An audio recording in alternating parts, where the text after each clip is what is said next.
Hello, hopefully you're having a nice day. I am. I want to ask how you feel about more younger viewers around 20-year-old idolizing and admiring you as an example of the character or values they want to embody and such. Don't idolize anyone ever.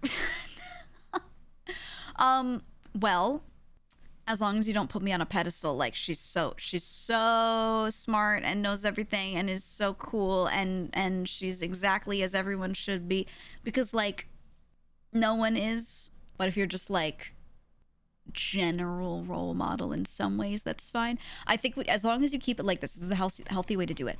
You should be like, I like how that person does that thing. I like how they handled that thing. I want to be able to do that thing like them, handle that thing like them.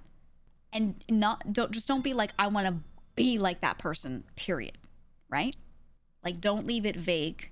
You pick something that you like about them. Or you're like, I like the way they carry themselves when they do this. If you're like, I like the way this streamer carries themselves on stream, I'd like to be able to carry myself like that when speaking, then that's a really healthy way to think about it. Because then you're not saying, oh, they're perfect behind closed doors too, and everything's great. And you're not setting up like a crazy expectation of them, right? So as long as you like think about it the right way in your head, that's fine. I don't care. I do think people do a lot of like, it's nice when I get a lot of comments, which I do. I get a lot of comments of people being like, oh, I really like the way you talk about this thing. I like when you explain stuff, whatever. You're knowledgeable about this. But there are a lot of things where I'm talking about them and I'm just talking about them. I'm not like trying to portray myself as an expert about these things. But I think my tone, the way I speak, which is just naturally how I talk, that's it. But I think just my tone makes people see things in a slightly different way, right? Where they'll hear me talk about certain things and be like, wow, she must have fucking studied this shit. And I'm like, no, I just talk like that. And I'm not talking like that on purpose. Ooh, let me make you think I'm an expert about this thing. I'm just like, yo, I read about this and I think it's interesting and I like to talk about it. I am talking now. That's all, right? Yeah, podcasty, right. So I do get a lot of comments of people saying things like that. And I'm like, that's nice, but, you know, I'm always a little wary of it, right? Like just a little bit, where I don't want people to build up an idea in their head that like I'm not trying to portray. Know what I mean? You should change the Times New Roman tone of your voice. I can't. This is just how I talk. That's the problem, right? Change your whole personality. Change how you talk. Right? And I say a lot of shit that doesn't sound Times New Roman.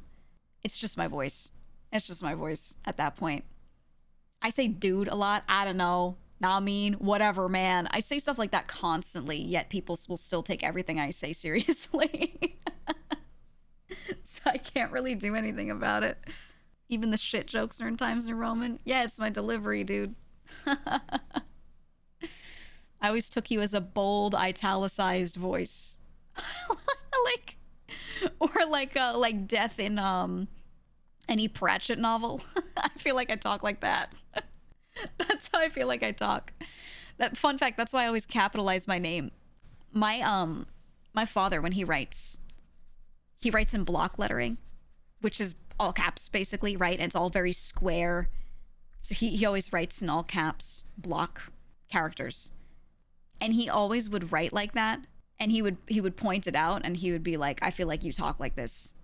Because he talks like that too, a little bit. Well, actually, not as bad, but people take him the same way they take me a little.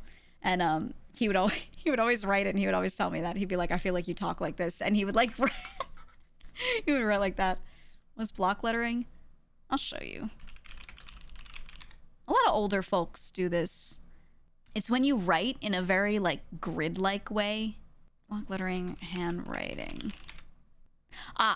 Here. I found an example of someone writing a note in block lettering. Okay. Like this. Look. You see how this is all caps? And then what they do is a letter that's supposed to be capitalized is just a little bigger. A lot of engineers write like that. Yeah, engineers, construction, architects. Yeah, a lot of them will write like that. This is block lettering, so my dad writes like that. And he always told me that he felt like when I spoke, it should be written out like this. That's what he always told me. Yeah, logbooks and things. A lot of old official documents too, because the thing is, people used to write in like cursive a lot, and so old, like really old census records, like from a long, long, long time ago, like early 1900s and prior. Some of those they'll write in block lettering. But it depends on the person. Other ones they'll write in script, and it sucks. But yeah, the eyelid muscle is connected to the ear muscle.